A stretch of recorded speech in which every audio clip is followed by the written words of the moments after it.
नमस्कार बच्चों, कैसे हो आप लोग। उम्मीद करता हूँ आप अच्छे होंगे, स्वस्थ होंगे, कुशल मंगल होंगे और अपने दिल्ली पुलिस की तैयारी में लगे हुए होंगे, मेहनत कर रहे होंगे। तो प्यारे बच्चों, मैं प्रभात आज एक बार फिर से दिल्ली पुलिस के प्रीवियस सॉल्व पेपर में आप सभी का हार्दिक स्वागत करता हूँ।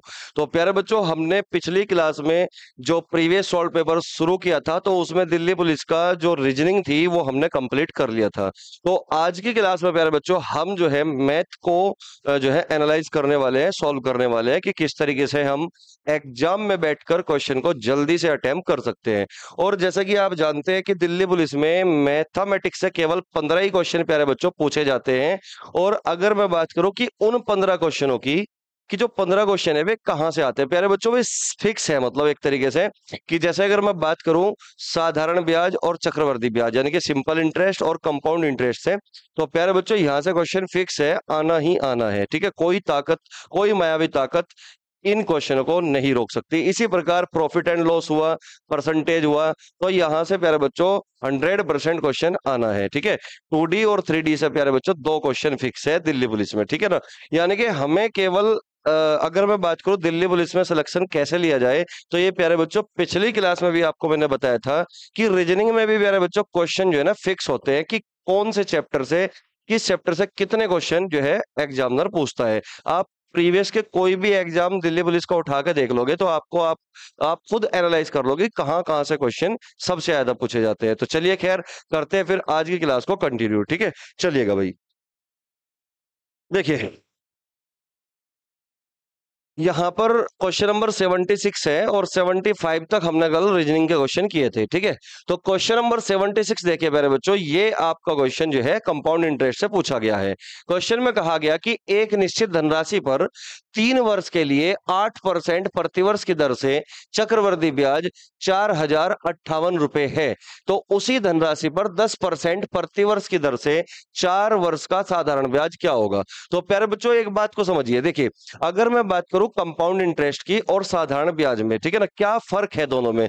तो साधारण ब्याज में एक पॉइंट पूरे चैप्टर को करा देता है। जैसे कि अगर मैं बात करूं कि जो सिंपल इंटरेस्ट होता है वो हर साल का प्यारे बच्चों इक्वल होता है, जबकि कंपाउंड इंटरेस्ट हर साल का इक्वल नहीं होता। ठीक है, इतनी सी बात आपको याद रखनी है कि जैसे कि अगर मैं बात करूं कि सिंपल इंटरेस्ट एक साल में 20 रुपए अगर हमें मिल रहा है तो फिर अगले साल कितना मिलेगा, तो अगले साल भी प्यारे बच्चों 20 रुपए ही मिलेगा, उससे अगले साल भी 20 रुपए ही मिलेगा। यानी कि हर साल का सिंपल इंटरेस्ट इक्वल होता है। उसका कारण केवल ये है क्योंकि हर साल जो ब्याज लगता है वो केवल और केवल प्रिंसिपल अमाउंट पर लगता है, जबकि कंपाउंड इंटरेस्ट में ऐसा नहीं है। वो हर साल मूलधन यानी कि प्रिंसिपल अमाउंट पर तो लगेगा ही लगेगा, लेकिन पिछले वर्ष के जो इंटरेस्ट हमें मिला उस पर भी प्यारे बच्चों कैलकुलेट होगा। यानी कि प्रिंसिपल और इंटरेस्ट दोनों पर कैलकुलेट होगा कंपाउंड इंटरेस्ट। क्लियर है मेरी बात, जबकि सिंपल इंटरेस्ट केवल प्रिंसिपल अमाउंट पर कैलकुलेट होता है। अब बात को समझिए, जैसे कि हमें ये क्वेश्चन करना है और जल्दी से क्वेश्चन करना है, बात को समझना भाई। क्वेश्चन में कह रहा है लास्ट में कि उस धनराशि पर 10% प्रतिवर्ष की दर से 4 वर्ष का साधारण ब्याज क्या होगा। अब मैं ये कह सकता हूं कि अगर एक साल में सिंपल इंटरेस्ट 10% है तो 4 साल में कितना होगा, 40% होगा, क्योंकि सिंपल इंटरेस्ट कहता है कि हर साल का इक्वल होगा। ठीक है, एक साल का 10% है तो 4 साल का कितना हुआ, 40%। यानी कि प्रिंसिपल अमाउंट जो भी रहा होगा उसका अगर मैं 40% प्यारे बच्चों यहां पे निकाल दूं तो क्या हमारा उत्तर आ जाएगा। आप कहोगे यस सर उत्तर आ जाएगा। यानी कि डिपेंड किस पर कर रहा है हमारा आंसर, प्रिंसिपल अमाउंट पर डिपेंड कर रहा है। क्लियर है बात यहां तक, बात को समझिए। एक निश्चित धनराशि पर 3 वर्ष के लिए 8% प्रति वर्ष की दर से, तो 8% की फ्रैक्शन वैल्यू क्या होगी। आप कहोगे सर 8% की फ्रैक्शन वैल्यू होगी 4 दूनी 8, 4 से काट दोगे 25 बार कटेगा। यानी कि 25 रुपए एक साल बाद 2 रुपए ब्याज देगा। यानी कि 25 रुपए पर 2 रुपए का ब्याज होने के बाद कितना हो जाएगा ये अमाउंट, 27 रुपए। क्लियर है, ये प्रिंसिपल है और ये अमाउंट है। क्लियर है, मिश्रधन है। अब क्वेश्चन में कहा गया 3 साल, तो जितने साल होंगे उतनी पावर आप यहाँ पे कर दोगे। पावर 3 है, यहाँ पे भी पावर 3 है। क्लियर है मेरी बात। तो जो प्रिंसिपल अमाउंट होगा प्यारे बच्चों वो 25 की पावर 3 होगा। क्लियर है मेरी बात? 25 की पावर 3 होगा, यस और नो? आप कहोगे यस सर। और 1 यूनिट की वैल्यू यहां से हम कुछ ना कुछ निकाल ही लेंगे, और 1 यूनिट की वैल्यू निकालकर अगर हम 25 की पावर 3 में मल्टीप्लाई करते हैं तो जाहिर सी बात है 25 की पावर 3 तो फिक्स है। और 25 की पावर 3 का मतलब है कि अगर मैं प्रिंसिपल अमाउंट को थोड़ी देर के लिए 25 की पावर 3 यानी कि 15,625 भी मानता हूं, तो 15,625 का ही मल्टीपल आंसर होने की संभावना है। यानी कि 15,625 में प्यारे बच्चों 25 भी छिपा हुआ है, 125 भी छिपा हुआ है। तो मैं ये कह सकता हूं कि जो सिंपल इंटरेस्ट होगा हमारा वो 25 का मल्टीपल होगा या फिर 125 का मल्टीपल होगा। तो सबसे पहला प्यारे बच्चों हम चेक करते हैं कि 25 का मल्टीपल कौन है। तो 25 का मल्टीपल यहाँ 52 है, 25 से नहीं घटेगा, ये आंसर नहीं हो सकता। यहाँ 20 है, ये आंसर नहीं हो सकता क्योंकि लास्ट 2 डिजिट 25 से कटना चाहिए, ये भी आंसर हमारा नहीं हो सकता। अगर मैं बात करूं प्यारे बच्चों 50 और 25 की, तो दोनों ही ऑप्शन हमारे 25 से पूरा पूरा डिवाइड होते हैं। तो अगर 25 से पूरा पूरा डिवाइड होता है तो आप 125 का मल्टीपल चेक कीजिए। अब 125 का मल्टीपल होता है लास्ट 3 डिजिट। अब 250 पूरा 125 से कटेगा, जबकि 025 125 से नहीं कटेगा, ये भी आंसर हमारा नहीं होगा। आंसर होगा प्यारे बच्चों ए ऑप्शन। तो हमें पूरा क्वेश्चन सॉल्व करने की आवश्यकता नहीं है, हम जो है ऑप्शन एलिमिनेशन से भी इस क्वेश्चन को कर सकते हैं। खैर चलिए अब सॉल्व करते हैं।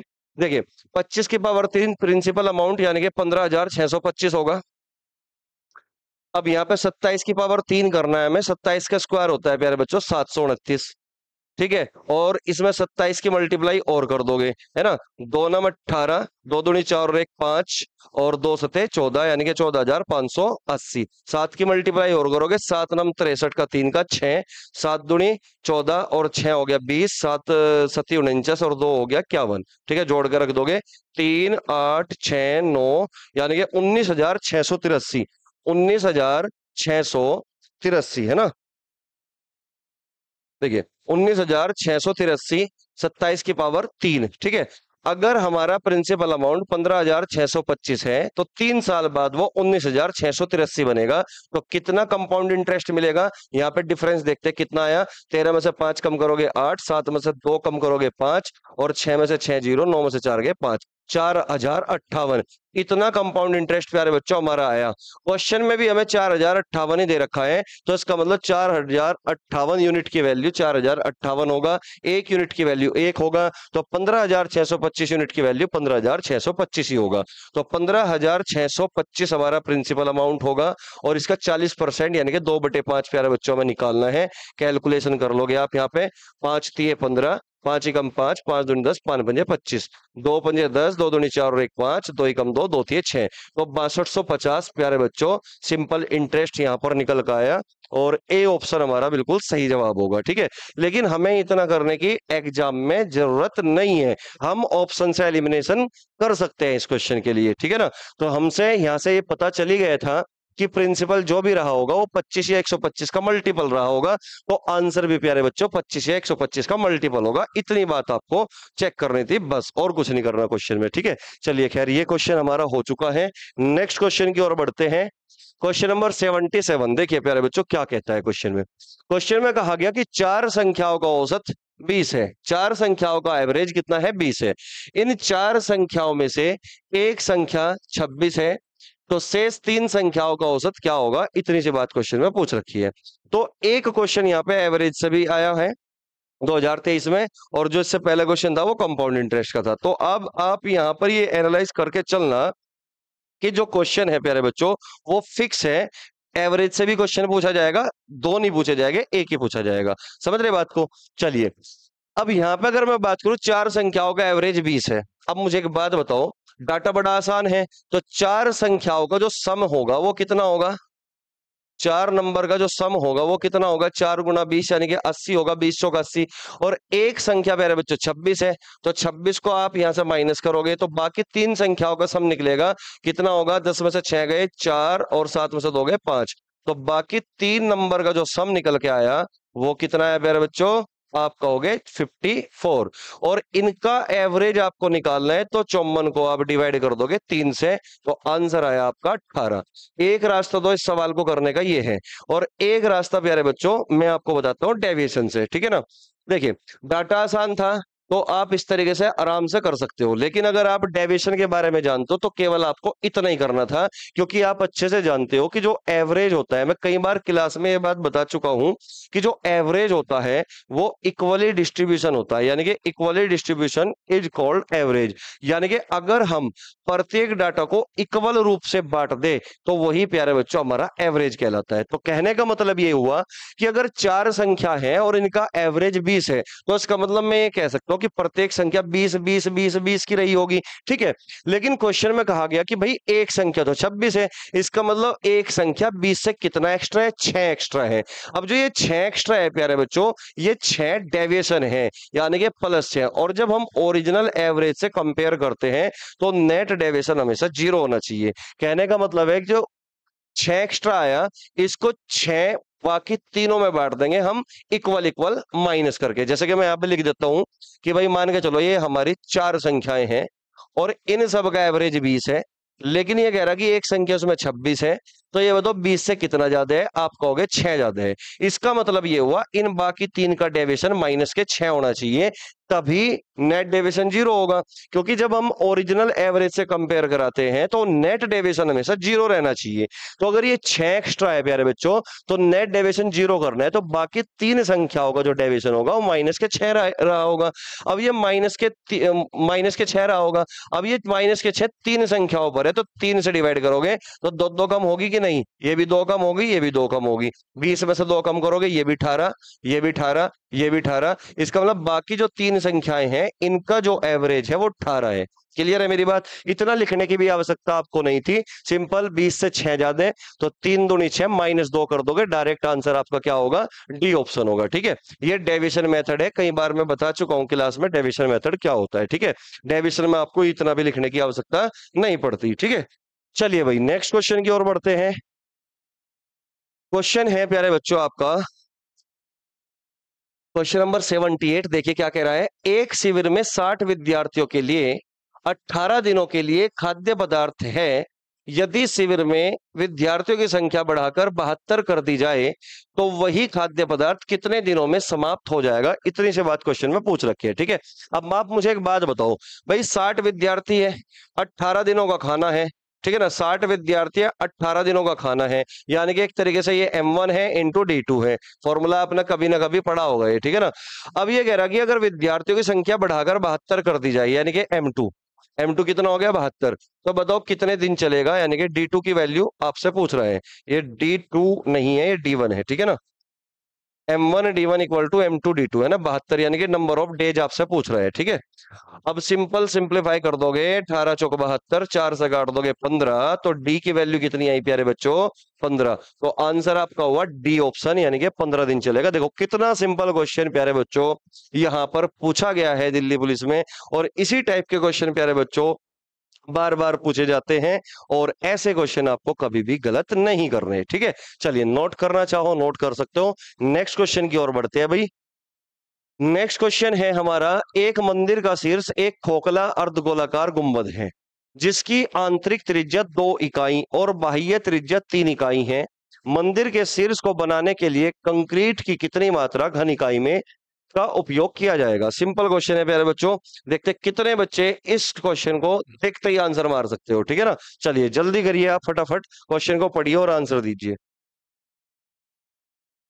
हालांकि ये क्वेश्चन आप तभी कर पाओगे जब आपको हेमिस्फीयर का वॉल्यूम के बारे में पता होगा। ठीक है, अब देखिए अर्धगोले की बात कर रहा है। देखो गुंबद किस तरीके से है प्यारे बच्चों, गुंबद ये है, गुंबद कुछ इस प्रकार है। ठीक है,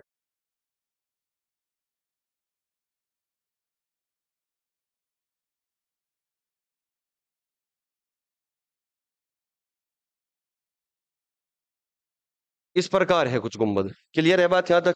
ठीक है, अब ये कह रहा है क्वेश्चन में कि एक मंदिर का जो शीर्ष है वो एक खोखला अर्धगोलाकार गुंबद है, जिस तरीके से मैंने यहाँ पे डायग्राम बनाया, जिसकी आंतरिक त्रिज्या 2 है। ये आंतरिक त्रिज्या कितनी है, 2, और बाह्य त्रिज्या यानी कि रेडियस कितनी दे रखी है भाई, 3। ये बाह्य त्रिज्या है कितनी, 3।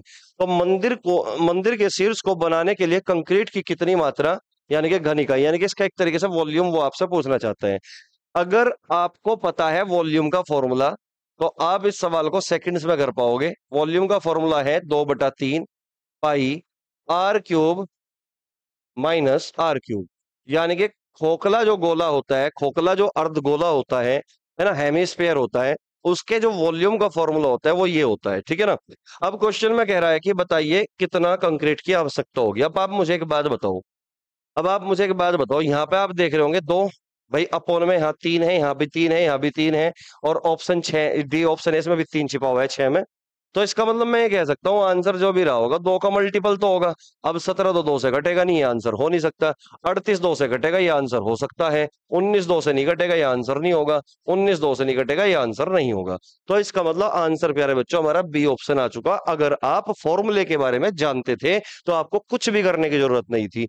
अब देखिए, अब 2/3 पाई आर, कैपिटल आर की वैल्यू कितनी है, बाह्य त्रिज्या जो दे रखी है, एक्सटर्नल रेडियस, वो 3, 3 की पावर 3 कितना हो गया भाई 27, और आंतरिक त्रिज्या इंटरनल रेडियस है 2, 2 की पावर 3 कितना हो गया बेटा 8, है ना।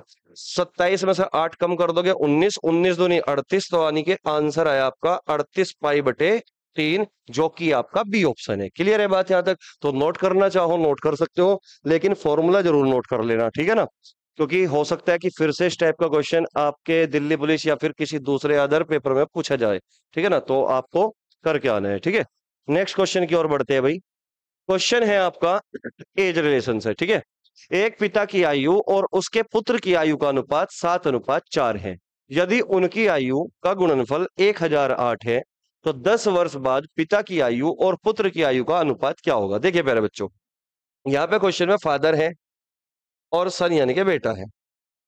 अब जो इनकी आयु का अनुपात दे रखा है वो 7:4 दे रखा है। कितना दे रखा है? 7:4 दे रखा है, ठीक है। अब क्वेश्चन में कह रहा है कि उनकी जो आयु का मल्टीप्लीकेशन है वो कितना है, 1008 है। तो हमने मान लिया भाई फादर की एज 7x है और बेटे की एज 4x है। तो इनका जो मल्टीप्लीकेशन होगा, गुणनफल होगा, वो कितना होगा, 7 चौक 28, यानी कि 28x² होगा। और क्वेश्चन में मैं दे रखा है 1008, ठीक है, 1008। अब इसको काट दोगे भाई 28 से, ये 36 बार कटेगा पूरा पूरा, ठीक है ना।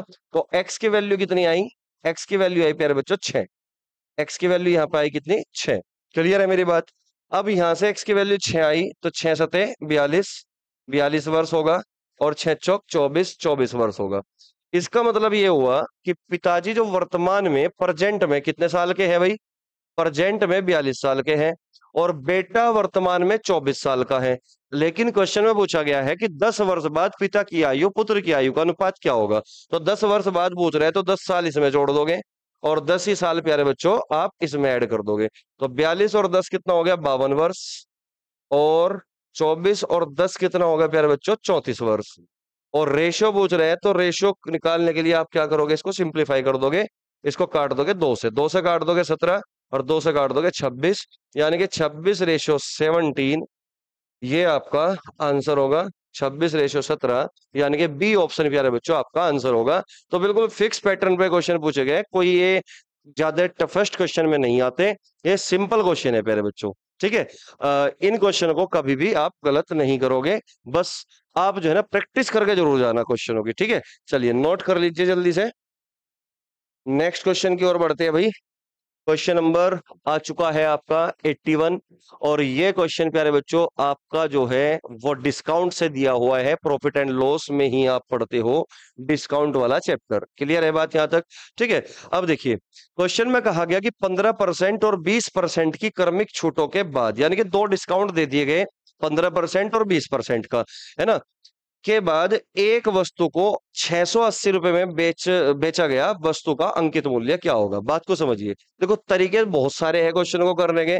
रिजल्टेंट इक्विवेलेंट डिस्काउंट परसेंटेज भी आप निकाल सकते हो 15 और 20 का, और फिर कर सकते हो क्वेश्चन को, लेकिन मैं आपको डायरेक्ट करना सिखा रहा हूं। आप बात को समझिए भाई, 15% के फ्रैक्शन वैल्यू में ये समझता हूं कि आप जानते हो, है ना, 3/20 होती है। लो मैं लिख भी देता हूं कि 15% की जो फ्रैक्शन वैल्यू होगी वो 3/20 होगी, यानी कि 20 रुपए पर 3 का डिस्काउंट हो गया, ठीक है ना। 20% की फ्रैक्शन वैल्यू कितनी होगी प्यारे बच्चों, आप कहोगे सर 20% की फ्रैक्शन वैल्यू होगी 1/5। यानी कि 5 रुपए पर 1 रुपए का डिस्काउंट। ठीक है, अगर मान के चलिए 20 रुपए की कीमत थी किसी वस्तु की, किसी आइटम की, 3 के डिस्काउंट पर बेच दोगे तो कितने में बेच दोगे? आप कहोगे 17 में बेच दोगे। अगर मैं कहूं कि 5 रुपए की कीमत थी, 5 रुपए लिखा हुआ था, एमआरपी 5 था, तो 1 का डिस्काउंट दोगे तो कितना में बेच दोगे भाई? 4 में बेच दोगे। अब हम क्या करेंगे, रेशो को मर्ज कर देंगे, यानी कि ये एमआरपी है और ये ऊपर क्या बन गया प्यारे बच्चों? एसपी। क्योंकि आप ये जानते होंगे कि डिस्काउंट हमेशा एमआरपी पर दिया जाता है और देने के बाद क्या बनता है प्यारे बच्चों? एसपी बनता है। यानी कि मैं ये कह सकता हूं कि जिस तरीके से प्रॉफिट और लॉस सीपी और एसपी के बीच की कहानी बनती है, ठीक उसी प्रकार डिस्काउंट एमआरपी और एसपी के बीच की कहानी बनती है। क्लियर है मेरी बात यहां तक? तो 17 चौका 68 और 20 पंजे 100। तो क्या मैं ये कह सकता हूं कि 100 रुपए का सामान आपने 68 रुपए में बेच दिया? और क्वेश्चन में कह रहा कि नहीं भाई 680 रुपए में बेच दिया। तो इसका मतलब 68 यूनिट की वैल्यू कितनी होगी? 680 रुपए होगी। तो 1 यूनिट की वैल्यू कितनी होगी? 10 रुपए होगी। तो 100 यूनिट की वैल्यू कितनी होगी प्यारे बच्चों? 1000 रुपए होगी। तो आंसर क्या होगा फिर? 1000 रुपए, यानी कि ए ऑप्शन। यही पूछ रहा था कि वस्तु का एमआरपी मैक्सिमम रिटेल प्राइस क्या है, अंकित मूल्य क्या है, यही क्वेश्चन में पूछा गया था। जल्दी से नोट करना चाहो तो नोट कर सकते हो प्यारे बच्चों। ठीक है, उम्मीद करता हूं समझ में आ चुका होगा। अब देखिए, इसी के साथ साथ मैं आपको एक चीज और बता देता हूं कि मान के चलो क्वेश्चन में आपसे यही पूछता कि भाई 15% और 20% का नेट रिजल्टेंट डिस्काउंट परसेंटेज क्या होगा। तो ये दोनों ही परसेंटेज आपकी इंटीजर में है, तो आप यहां पर एक डायरेक्ट फॉर्मूला यूज कर सकते हो। अब फॉर्मूला क्या होगा? x plus Y minus X Y by 100। यानी कि अगर एक x% डिस्काउंट दे रखा हो, एक y% डिस्काउंट दे रखा हो और इनका रिजल्टेंट निकालना हो, तो आप डायरेक्ट जो है ये फॉर्मूला अप्लाई कर सकते हो। जैसे 15% और 20%, तो 15 और 20 कितना हुआ? 35। तो x प्लस वाई कितना हो गया? 35। x इंटू वाई, यानी कि 20 गुणा 15 करोगे तो 20 पंजे 100, 5 दिए 15, 3। तो नेट इक्विवेलेंट बट्टा कितना हो गया भाई? 32%। यानी कि हम दोनों अलग अलग डिस्काउंट ना देकर अगर हम एक ही डिस्काउंट प्यारे बच्चों 32% का देते तो बात एक ही है। बात समझ में आई? मान के चलिए हमारा जो मैक्सिमम रिटेल प्राइस है वो 100% है और 100% पर हमने 32% का डिस्काउंट दिया, तो कितने परसेंट में हमने इसको बेच दिया होगा? आप कहोगे 68% में बेच दिया होगा। तो 68% की वैल्यू 680 है और 1% की वैल्यू प्यारे बच्चों 10 होगी, 100% की वैल्यू 1000 होगी, यानी कि 1000 होगी। तो इस तरीके से भी आप देख सकते थे। खैर, इक्विवेलेंट बट्टा अगर निकालना है तो इस फॉर्मूले का यूज करते हैं। ठीक है, चलिए हमने इसको फ्रैक्शन से किया, फ्रैक्शन से थोड़ा आसान हो जाता है और कुछ नहीं है। ठीक है, नेक्स्ट क्वेश्चन की ओर बढ़ते हैं भाई। देखिए, ये फिर से क्वेश्चन आपका जो है सिंपल इंटरेस्ट से पूछा गया है, यानी कि एक क्वेश्चन आपका कंपाउंड इंटरेस्ट से पूछा गया था, एक क्वेश्चन आपका सिंपल इंटरेस्ट से पूछा गया था। तो आप प्रीवियस का कोई भी दिल्ली पुलिस का पेपर उठा लो प्यारे बच्चों, आपको दिख जाएगा कि एक क्वेश्चन, ये मतलब 2 क्वेश्चन मिनिमम सिंपल इंटरेस्ट और कंपाउंड इंटरेस्ट दोनों को मिला के पूछे जाता है। यानी कि हो सकता है एक क्वेश्चन एसआई में से पूछ ले, एक क्वेश्चन सीआई में से पूछ ले, यानी कि 15 क्वेश्चन में से 2 क्वेश्चन तो फिक्स है। इसी तरीके से 2D और 3D से 2 क्वेश्चन प्यारे बच्चों फिक्स है। 15 में से 4 निकाल दो, 11 बच गए ना। इसी तरीके से प्यारे बच्चों प्रॉफिट एंड लॉस, परसेंटेज और डिस्काउंट, तीनों चैप्टर को मिला के 2 से 3 क्वेश्चन बच्चों फिक्स है। तो इस तरीके से हमें अपने नंबर को इकट्ठा करना है कि 15 क्वेश्चन बिल्कुल ठीक कैसे किए जाए, किस तरीके से हमें प्रैक्टिस करनी है। क्लियर है बात? यहां तक बात को समझिए। क्वेश्चन में कहा गया कि यदि 8 वर्ष का साधारण ब्याज मूलधन के 40% के बराबर है, 8 वर्ष का साधारण ब्याज मूलधन के 40% के बराबर है, तो कितने वर्षों बाद मूलधन के बराबर हो जाएगा? जैसे कि प्यारे बच्चों मैं आपको पहले ही क्वेश्चन में बता चुका हूं कि हर साल का साधारण ब्याज इक्वल होता है, बराबर होता है, समान होता है। बात समझ में आई? अब ये कह रहा है कि मूलधन के 40% के बराबर है। अगर मैं थोड़ी देर के लिए प्यारे बच्चों मूलधन को पूरा 100 मान लूं, कोई दिक्कत है किसी बच्चे को? आप कहोगे नहीं। तो मूलधन अगर प्यारे बच्चों मैं प्रिंसिपल अमाउंट को अगर पूरा 100 मान लूं, तो 100 का 40% क्या होगा? आप कहोगे सर 100 का 40% 40 होगा। तो इसका मतलब ये 40 क्या है? ये ब्याज है। कितने साल का ब्याज है भाई? 8 साल का ब्याज है। क्लियर है? तो 1 साल का ब्याज कितना होगा भाई? 5। 1 साल का ब्याज कितना होगा? 5 होगा। क्लियर है बात? भाई क्वेश्चन में दे रखा कि मूलधन के 40% के बराबर है। अगर मैं मूलधन यानी कि प्रिंसिपल अमाउंट को 100 मानता हूं तो 100 का 40% कितना होगा, आप खुद बताओ। 40 होगा कि नहीं होगा। अब ये जो 40 है ये कितने साल का ब्याज है, आप कहोगे 8 साल का है। 8 साल का ब्याज 40 है तो 1 साल का कितना होगा, आप कहोगे 1 साल का 5 होगा।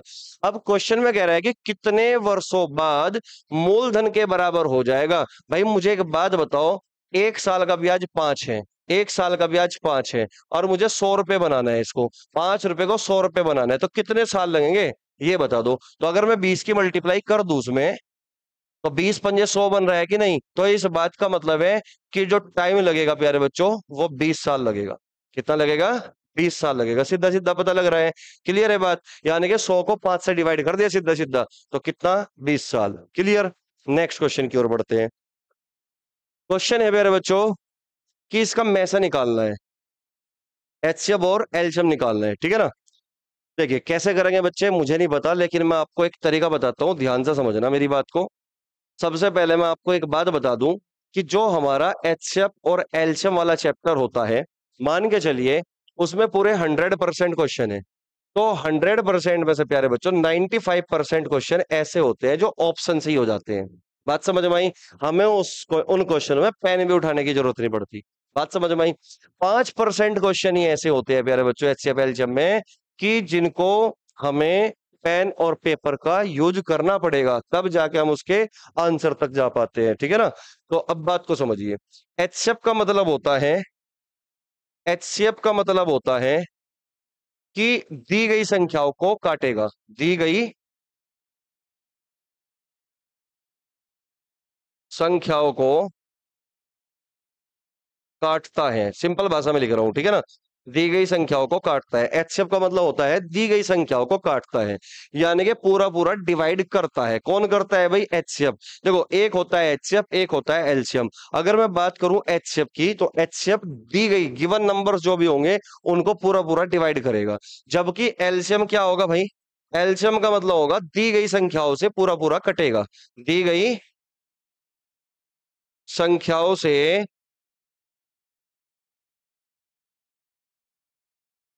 कटेगा। समझ गए बात को। एलसीएम हमेशा कटेगा, यानी कि एलसीएम को भाग दिया जाएगा और एचसीएफ से भाग दिया जाएगा, इतना फर्क है। क्लियर है मेरी बात। अब क्वेश्चन में कह रहा कि ये जो फ्रैक्शन है इसका एचसीएफ क्या होगा। और आप जानते होंगे कि जब भी हम फ्रैक्शन का एचसीएफ निकालते हैं तो हमेशा न्यूमरेटर का एचसीएफ निकलेगा और डिनोमिनेटर का एलसीएम निकलेगा। अंश का एचसीएफ और हर का एलसीएम। और जब हम एलसीएम निकालते हैं तो न्यूमरेटर का क्या निकलेगा, एलसीएम निकलेगा, और अपोन में यानी कि डिनोमिनेटर का एचसीएफ निकलेगा। यानी कि जो भी चीज पूछा जाएगा, एचसीएफ पूछ रहे तो ऊपर का एचसीएफ निकलेगा, नीचे का एलसीएम निकलेगा। एलसीएम पूछेगा तो ऊपर का एलसीएम, नीचे का एचसीएफ। बात समझ में आई। अब इस फ्रैक्शन में दे रखा कि एचसीएफ बताओ, तो इसका मतलब इनका क्या निकलेगा प्यारे बच्चों, एचसीएफ निकलेगा। और एचसीएफ जो भी रहा होगा इन ऊपर वाले नंबर को पूरा पूरा काटेगा। अब 11 से प्यारे बच्चों 7 का भी नहीं कटेगा, ये आंसर नहीं हो सकता। 13 से 7 का भी नहीं कटेगा, ये आंसर नहीं हो सकता। 17 से 7 का भी नहीं कटेगा, ये भी आंसर नहीं हो सकता। 7 से 7 पूरा पूरा कटेगा, इसका मतलब आंसर ये है। क्लियर है मेरी बात। तो ऑप्शन से ही हमने हटा दिया इस क्वेश्चन को, हमें सॉल्व करने की बिल्कुल भी जरूरत नहीं है इस टाइप के क्वेश्चनों को, ठीक है। नेक्स्ट क्वेश्चन की ओर बढ़ते हैं भाई। ये क्वेश्चन प्यारा क्वेश्चन है प्यारे बच्चों, आपकी तरह बिल्कुल। इस क्वेश्चन को एक बार जल्दी से खुद ट्राई करो, एक बार बनाने की, करके आपको मजा आएगा क्वेश्चन को, ठीक है। मैं ये कह सकता हूं कि दिल्ली पुलिस में जो एक पेपर हुआ 2023 में, एक मैथ का क्वेश्चन यही ठीक ठाक सा पूछा गया था, बाकी तो सब सिंपल क्वेश्चन पूछे गए थे, ठीक है। नोट करिए, वो सॉल्व करिए जल्दी।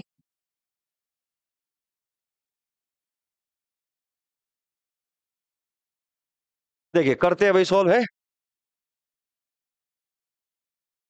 देखिए कैसे करते हैं ऐसे क्वेश्चन को, ध्यान दो। क्वेश्चन में कहा कि 600 किलोमीटर की यात्रा में 120 किलोमीटर की यात्रा ट्रेन द्वारा और शेष यात्रा कार द्वारा की जाती है।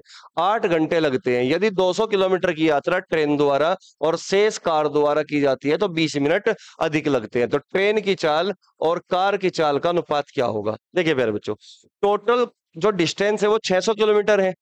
अब 600 किलोमीटर की जो यात्रा है उसको हम ट्रेन और कार दो तरीके से कर रहे हैं। दो तरीके से पूरा कर रहे हैं। अब ये कह रहा है कि ट्रेन के द्वारा हम 120 किलोमीटर चलते हैं और बाकी किलोमीटर चलेंगे हम कार के द्वारा, ठीक है ना। तो बाकी 600 में से 120 कम कर दोगे तो कितना आ गया, 480 किलोमीटर। क्लियर है मेरी बात। तो ये कह रहा क्वेश्चन में कुल 8 घंटे लगते हैं, कुल 8 घंटे। तो यहाँ पे कहा 8 घंटे लगेंगे कुल। क्लियर है बात यहाँ तक। अब क्वेश्चन में कहा यदि 200 किलोमीटर की यात्रा, अब कंडीशन शुरू होगी कि हम अगर ऐसा ना करते, हम वैसा करते। मतलब यदि 200 किलोमीटर की यात्रा ट्रेन के द्वारा, अगर 200 किलोमीटर की यात्रा ट्रेन के द्वारा और बाकी शेष कार के द्वारा, 600 में से 200 कम करोगे यानी कि 400। तो इसका मतलब 400 किलोमीटर हम किससे चलेंगे भाई, कार से चलेंगे। तो हमें 20 मिनट एक्स्ट्रा लगते हैं। अब 20 को हम 60 से अगर डिवाइड करते हैं तो 1/3 घंटा होगा, यानी कि 1/3 घंटा एक्स्ट्रा लगता है। 8 घंटे तो लग ही रहे थे, 1/3 घंटा और लगा। तो 8 में 1/3 घंटा जोड़ दोगे तो 25/3 घंटा हुआ कि नहीं, आप कहोगे यस सर 25/3 घंटे। यहां तक कोई दिक्कत है आपको, आप कहोगे नहीं सर। तो हमसे पूछा गया कि भाई ट्रेन की स्पीड और कार की स्पीड का रेशियो बताओ क्या होगा। ट्रेन की स्पीड और कार की स्पीड का रेशियो क्या होगा, ये क्वेश्चन में हमसे पूछा गया। ये क्वेश्चन है प्यारे बच्चों जो मैंने यहाँ पे लिख दिया। क्लियर है बात यहाँ तक। अब बात को समझिए। देखिए, अगर मैं कहूं कि अगर हम वेरिएबल लेकर करें तो वेरिएबल लेकर तो हम कर ही सकते हैं क्वेश्चन को, ठीक है। लेकिन अगर इस टाइप का क्वेश्चन भविष्य में आपके किसी भी एग्जाम में पूछा जाता है तो बिना वेरिएबल के कैसे करोगे वो आपको समझना है, ठीक है। चलिएगा, अब आप देखिए प्यारे बच्चों, हमारे पास ना एक रास्ता ये है कि अगर हम 480 और 400 को इक्वल कर ले, या फिर 120 और 200 को इक्वल कर ले, यानी कि किसी दो नंबर को इक्वल कर लो। मतलब ऐसे 480 400 को इक्वल करो या 120 या 200 को इक्वल करो। अब ध्यान दो, इक्वल करने से पहले क्या मैं इसको सिंपलीफाई कर सकता हूँ, 25 ही कम 25, 25 चौका 100 यानी कि 16 और 25 अट्ठे 200। क्लियर है मेरी बात, इसको सिंपलीफाई कर लिया मैंने। अब मैं देख पा रहा हूं कि अगर मैं 480 बनाऊं उसको, तो इसमें 30 की मल्टीप्लाई करनी पड़ेगी, 16 3 48, ये 480 होगा। और अगर प्यारे बच्चों मैं इसको 120 बना दूं तो 15 से मल्टीप्लाई करनी पड़ेगी, यानी कि मैं इसमें अगर मैं 15 से मल्टीप्लाई कर लूं तो ये कितना बनेगा, 15 अट्ठे 120 बनेगा, 15 अट्ठे 120 किलोमीटर। क्लियर है। 16 गुना 15 करोगे, 16 पंजे 80, कितना बचा 8, यानी कि 240 किलोमीटर, 240 किलोमीटर। क्लियर है। 15 की मल्टीप्लाई करोगे तो 1/3 गुना 15 कितना हो गया, 5 घंटे। तो अब हमारे पास प्यारे बच्चों ये दो नंबर ना हमने इक्वल कर लिए। अब दो नंबर हमने अगर इक्वल कर लिए, अब ध्यान देना मेरी बात पे, अब आप मेरी बात पे ध्यान देना। मुझे एक बात बताओ, अगर मैं इस वाली इक्वेशन में से इस वाली इक्वेशन को माइनस कर दूं तो 120 में से 120 काट दोगे, जीरो हो जाएगा, आप कहोगे यस सर। 480 में से 240 माइनस करोगे तो कितना होगा प्यारे बच्चों, आप कहोगे सर 240 ही होगा, 240 किलोमीटर ही होगा, ठीक है ना। अब 8 में से 5 कम करोगे तो कितना हो गया, 3 घंटे। तो क्या मैं ये कह सकता हूं कि 3 घंटे में 240 किलोमीटर चला गया किसके द्वारा, कार के द्वारा। 3 घंटे में 240 किलोमीटर चला गया किसके द्वारा भाई, कार के द्वारा। क्लियर है। तो 1 घंटे में कितनी जाएगी, 1 घंटे में जाएगी 80 किलोमीटर, 1 घंटे में जाएगी प्यारे बच्चों 80 किलोमीटर। तो हमें यहां से कार की स्पीड पता चली कि 1 घंटे में 80 किलोमीटर जाती है। तो इसका मतलब कार की स्पीड 80 किलोमीटर प्रति घंटा है। कार की स्पीड कितनी है भाई, 80 किलोमीटर प्रति घंटा है। क्लियर है मेरी बात यहां तक। अब आप मुझे एक बात बताओ प्यारे बच्चों, आप मुझे एक बात बताओ, अगर कार की स्पीड 80 किलोमीटर प्रति घंटा है, 480 किलोमीटर चलती है, तो कितने घंटे में 480 किलोमीटर जाएगी 80 की स्पीड से, आप कहोगे सर 6 घंटे। 6 घंटे लगेगी, यानी कि 480 को अगर मैं इस 80 से डिवाइड कर दूं तो 8 × 48, यानी कि 480 किलोमीटर जाने में 6 घंटे लगेंगे। और कुल समय कितना लगा गया है, 8 घंटे। तो इसका मतलब ट्रेन से वो 2 घंटे चली होगी, ट्रेन से कितना चला गया होगा, 2 घंटे चला गया होगा। क्लियर है बात। अब 120 किलोमीटर को तय करने में 2 घंटे लगते हैं, तो फिर स्पीड क्या रही होगी, 2 से डिवाइड कर दोगे 120 को तो आप कहोगे सर 60 किलोमीटर प्रति घंटा। तो ट्रेन की स्पीड कितनी आ गई भाई, 60 किलोमीटर प्रति घंटा ट्रेन की स्पीड होगी।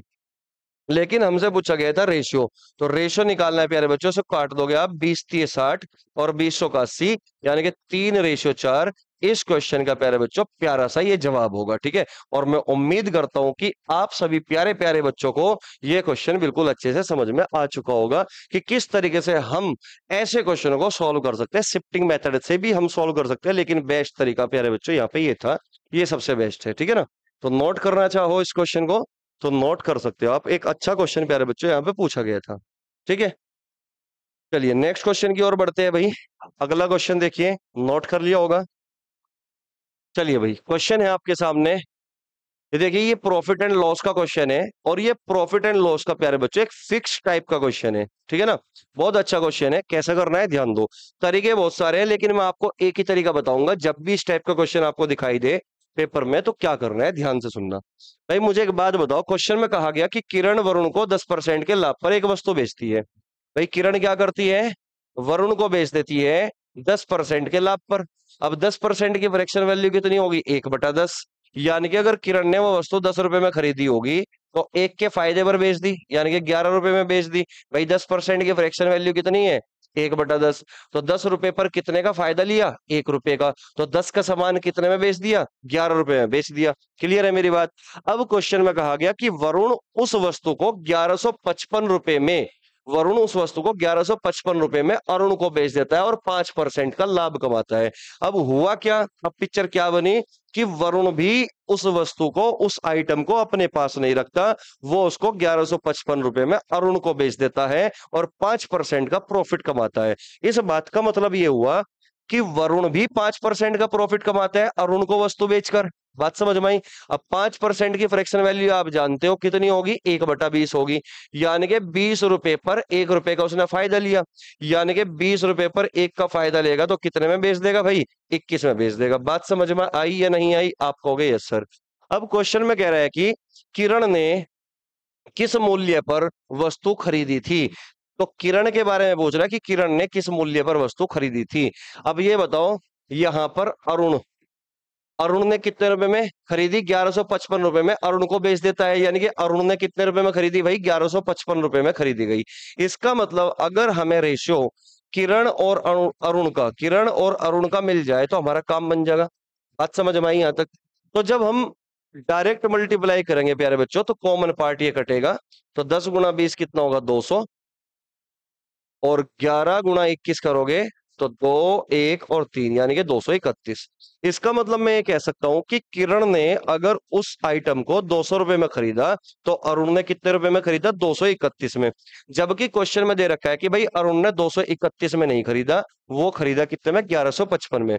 तो 1155 किसके बराबर होगा, 231 के। एक यूनिट की वैल्यू होगी प्यारे बच्चों 5, 5 × 15, 5 × 2 = 10। हाँ ठीक है, एक यूनिट की वैल्यू होगी 5, तो 200 यूनिट की वैल्यू कितनी होगी, 1000। तो इस बात का मतलब ये हुआ कि किरण ने उसको 1000 रुपए में खरीदा था। यानी कि डी ऑप्शन प्यारे बच्चों इस क्वेश्चन का आंसर होगा। ठीक है, और भी तरीका है क्वेश्चन को करने का, एक साथ में इकट्ठा रेशियो भी लिख सकता था, लेकिन मैं आपको ये बताना चाहता हूं कि जब भी इस टाइप का क्वेश्चन आपको किसी भी एग्जाम में आए तो आप अलग अलग रेशियो निकाल कर भी इस तरीके से कर सकते हो। और फिक्स पैटर्न का क्वेश्चन है, ये अपने आप में प्रॉफिट एंड लॉस का एक टाइप है। क्लियर है बात यहां तक, नोट करना चाहो तो नोट कर सकते हो प्यारे बच्चों। चलिए प्यारे बच्चों नेक्स्ट क्वेश्चन की ओर बढ़ते हैं। ठीक है, देखिए ये क्वेश्चन है आपका, ये भी एक परसेंटेज का क्वेश्चन है और काफी अच्छा क्वेश्चन है। अभी थोड़ी दिनों पहले ही मैंने इस टाइप के क्वेश्चन परसेंटेज में क्लास में करवाए थे। ठीक है, और जो बच्चा देख रहा होगा वो इस क्वेश्चन को आसानी से कर सकता है। ठीक है, चलिए क्वेश्चन में कहा गया कि एक वस्तु की कीमत में 22% की वृद्धि हुई, इसके उपभोग को कितने प्रतिशत दशमलव के 2 अंकों तक सही से कम किया जाना चाहिए ताकि कुल व्यय समान रहे। अभी जो मैं आपको यूपीएसआई के क्वेश्चन कराए थे परसेंटेज के, तो आपने देखा होगा कि इस टाइप के क्वेश्चन यूपीएसआई में भी खूब पूछे जाते हैं। तो मतलब कुल मिलाकर बात यह है कि सभी एग्जाम में, जितने भी वनडे एग्जाम में, ये सारे क्वेश्चन प्यारे बच्चों रिपीट होते रहते हैं डाटा चेंज कर करके। तो यानी कि आप जो है सबसे बढ़िया क्या है, आप इस तरीके से प्रिपरेशन करो अपनी कि आप हर एक एग्जाम के पॉइंट ऑफ व्यू से तैयारी कर रहे हो। क्लियर है बात, ताकि आप किसी भी एग्जाम में बैठो तो आपको कोई दिक्कत ना हो। ठीक है, चलिए अब एक बात बताओ भाई, अगर किसी आइटम की कीमत बढ़ती है तो उसकी खपत क्या होगी, कम होगी। ये बात मैं कई बार आपको बता चुका। कि कीमत और खपत, प्राइस और कंजप्शन, ये दोनों एक दूसरे के उल्टे अनुपात में होते हैं। अब ये कह रहा है कि वस्तु की कीमत 22% बढ़ जाती है। मैंने मान लिया कि वस्तु की कीमत पहले 100 थी, अब वो 22% बढ़ी तो कितनी हुई, 122 होगी। तो ये प्राइस जो है बढ़ गया, 100 से 122 हो गया। तो कंजप्शन क्या होगा, उल्टा, 122 से 100 हो जाएगा। तो कंजप्शन में कितनी कमी हुई, 22 की कमी हुई। कितने पर हुई, 122 रुपए पर, और गुणा 100 कर दोगे और आपका आंसर प्यारे बच्चों आ जाएगा। अब ध्यान दीजिए, अब मैं अगर से 122 को थोड़ी देर के लिए प्यारे बच्चों 120 मान लूं, तो 20 सिक्का 120, 20 पंजे 100, यानी कि 110 को अगर मैं 6 से डिवाइड करता हूं तो 6 कम 6, 50, 6 अट्ठे 48, कितना बचा, ये बचा 20, 36 18, 36 18, लगभग 18.33% के आसपास हमारा आंसर आया। लेकिन कब आया, जब हम 122 को 120 मान के चल रहे हैं, तब ये हमारा आंसर 18.33 आया। लेकिन अगर मैं 120 के बजाय 122 पे ही कैलकुलेशन करता तो इस बात का मतलब है कि जो हमारा आंसर है वो 18 से थोड़ा सा कम होता, 18 से थोड़ा सा कम होता। अगर 120 के बजाय 122 पे कैलकुलेशन की जाए तो 18 से थोड़ा सा कम होगा। अब 18 से ज्यादा नहीं हो सकता आंसर, मतलब ये है 18 से ज्यादा नहीं होगा, 18 से ज्यादा नहीं होगा, 18 से ज्यादा नहीं होगा, 18 से कम ही होगा, यानी कि 18.33 से थोड़ा सा कम होगा। अब ये 18.03 है प्यारे बच्चों, इससे थोड़ा सा कम है, तो बिल्कुल सही जो आंसर है वो 18.03% होगा। क्लियर है मेरी बात। इस तरीके से अप्रोक्सीमेशन में जाकर आप अपने क्वेश्चन का आंसर जल्दी से दे सकते हो। ठीक है, नेक्स्ट क्वेश्चन की ओर बढ़ते हैं भाई। अगला क्वेश्चन है आपका 87।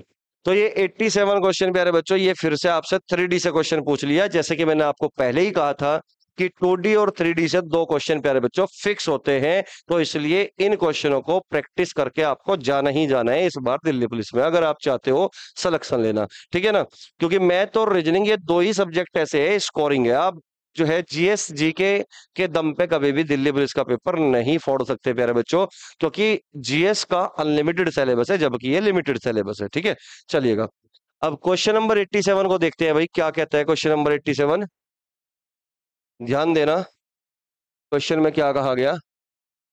क्वेश्चन में कहा गया प्यारे बच्चों कि 8 सेंटीमीटर त्रिज्या वाले शीशे के एक अर्धगोले को, भाई एक अर्धगोला है, हेमिस्फीयर है, 64 सेंटीमीटर ऊंचाई वाले एक लंबवर्तीय शंकु, शंकु मतलब कोन, में ढाला जाता है। शंकु के आधार की त्रिज्या ज्ञात कीजिए। देखिए प्यारे बच्चों, क्वेश्चन क्या है, क्वेश्चन ये है कि भाई एक अर्धगोला है यानी कि हेमिस्फीयर है।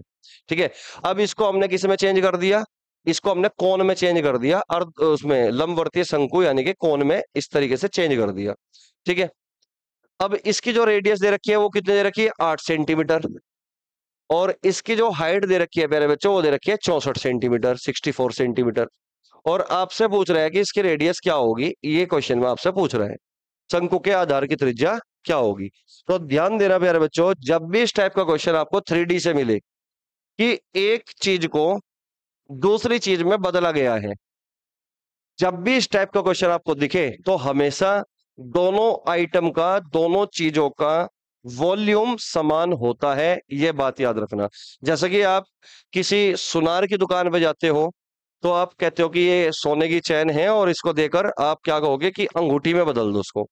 तो यानी कि डायरेक्ट तो अंगूठी में नहीं बदला जा सकता, यानी कि वो क्या करेगा सुनार, वो सोने की चैन को अंगूठी में बदलने के लिए पहले इसको मेल्ट करेगा, तब जाके वो अंगूठी में बदली जाएगी। यानी कि जो मटेरियल चैन में लगा हुआ है वो इस सेम मटेरियल किस में होगा, अंगूठी में होगा। जो चीज चैन के अंदर थी वही चीज अंगूठी के अंदर होगी, यानी कि दोनों का जो वॉल्यूम होगा वो सेम होगा। अगर वो जो शॉपकीपर होगा, जो सुनार होगा, वो अगर ईमानदार है, अगर बीच में ना खाए, ठीक है ना, मैं तब की बात कर रहा हूँ।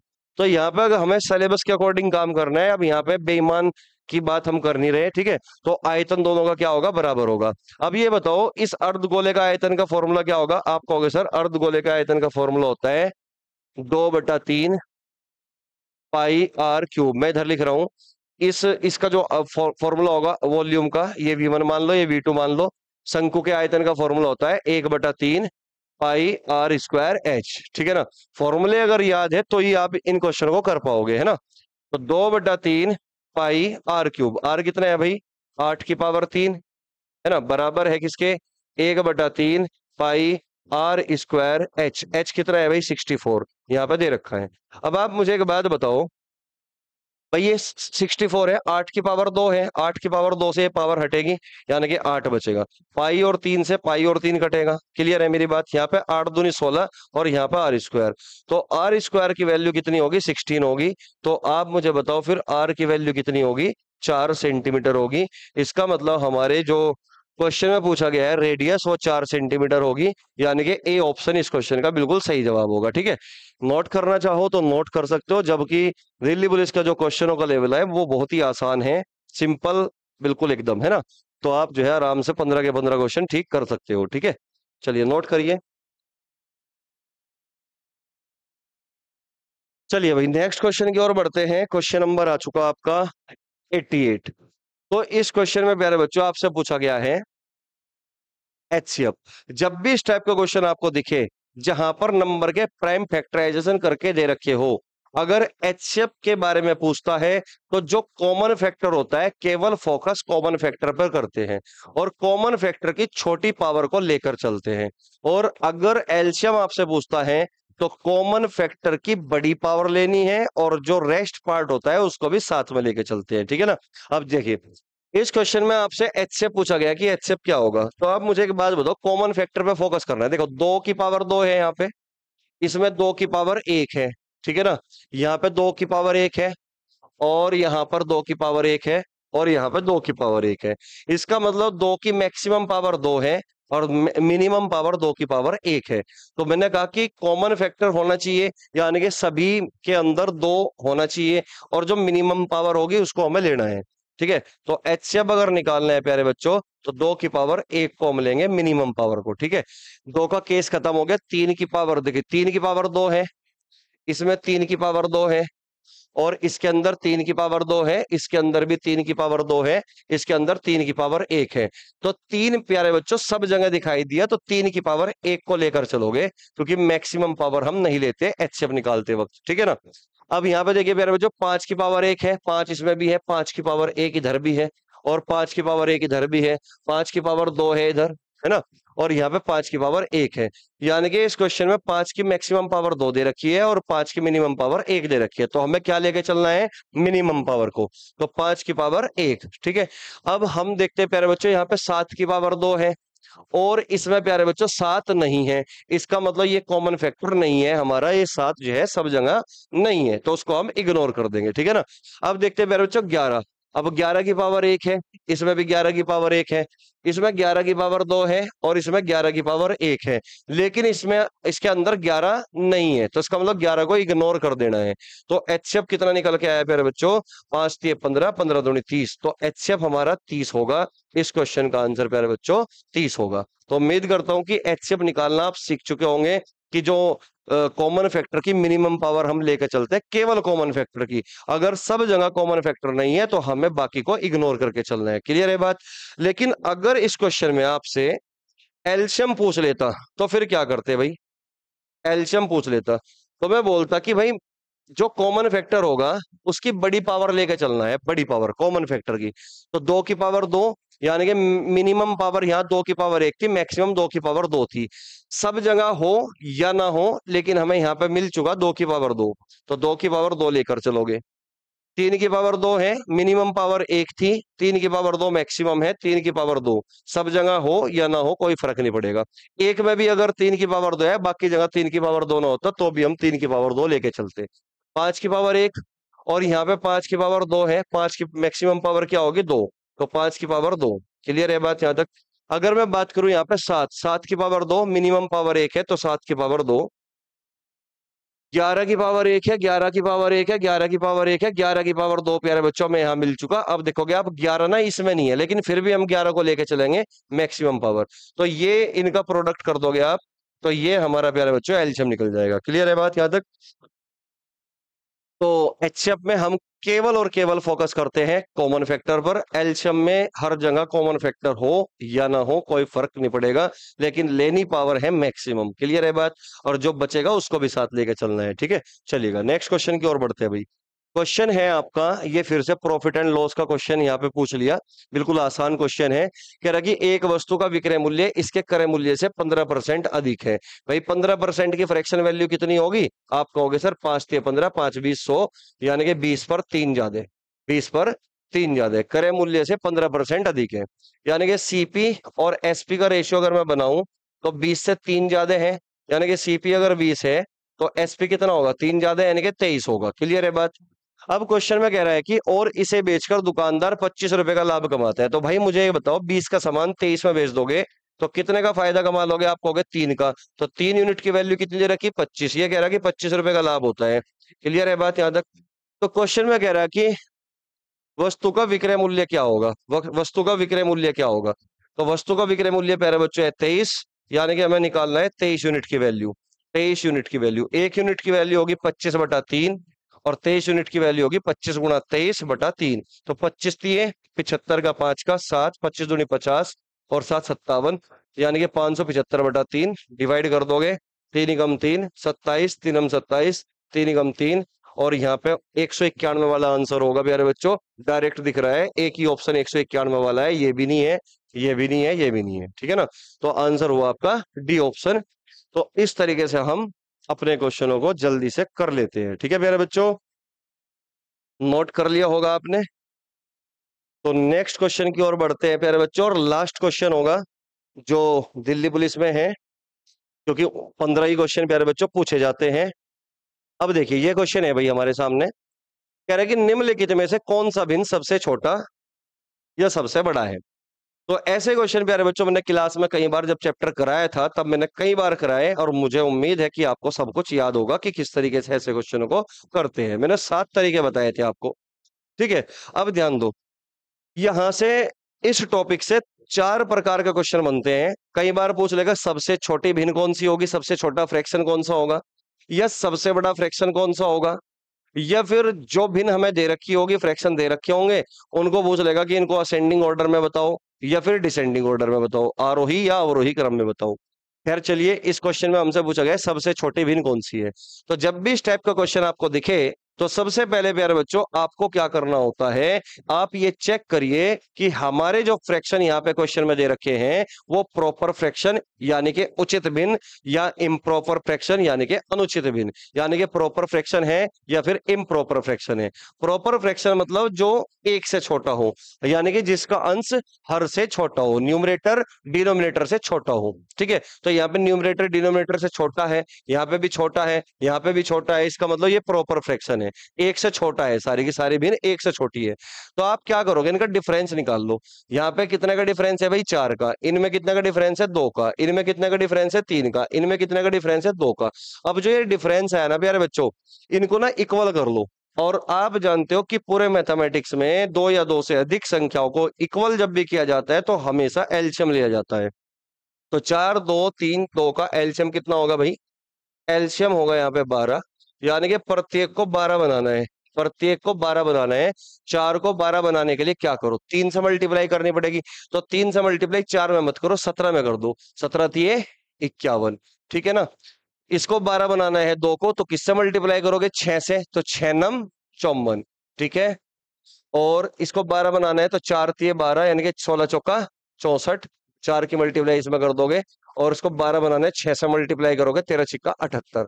अब आप मुझे बताओ देख कर कि सबसे छोटा नंबर कौन सा है? 78 है, 64 है, 54 है, 51 है। आप कहोगे सर 51 है। अगर सबसे छोटा 51 है तो फ्रैक्शन 17/21 सबसे छोटा होगा, यानी कि बी ऑप्शन हमारा बिल्कुल सही जवाब होगा। अगर क्वेश्चन में आपसे पूछता कि बताओ सबसे बड़ा फ्रैक्शन कौन सा है, तो सबसे बड़ा फ्रैक्शन प्यारे बच्चों 13/15 होता, क्योंकि 78 सबसे बड़ा था।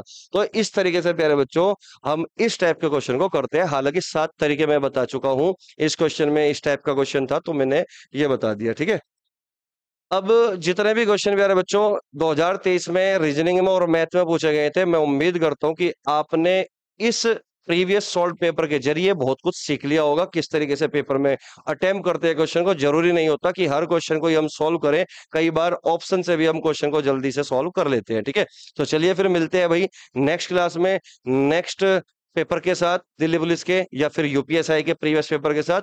ठीक है, चलिए मिलते हैं फिर, तब तक के लिए आप पढ़ते रहिए, खुश रहिए।